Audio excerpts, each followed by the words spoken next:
Squad की team जो है वो मस्जिद के अंदर जा रही है। तरनोल का मकाम है, पाकिस्तान तहरीक इंसाफ के जलसगा का ये मकाम है। मस्जिद में एक मशकूक बैग की इत्तला मिली थी और अब बम डिस्पोजल स्क्वाड की जो टीम थी वो मस्जिद के अंदर दाखिल होने जा रही है उस बैग की चेकिंग के लिए। ये आप देख सकते हैं तरनोल का मकाम है। मस्जिद को बाहर से मुकम्मल तौर पर कॉर्डन ऑफ किया जा रहा है। ये जो टीम है बम डिस्पोजल स्क्वाड की अंदर जा रही है।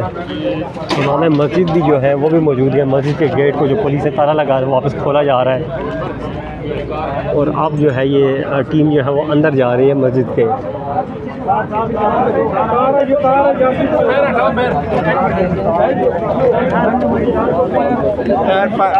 पैरों से हटाएं तार को छोड़ दें आने दे तार को। बम डिस्पोजल स्क्वाड की टीम जो है मस्जिद के अंदर जा रही है।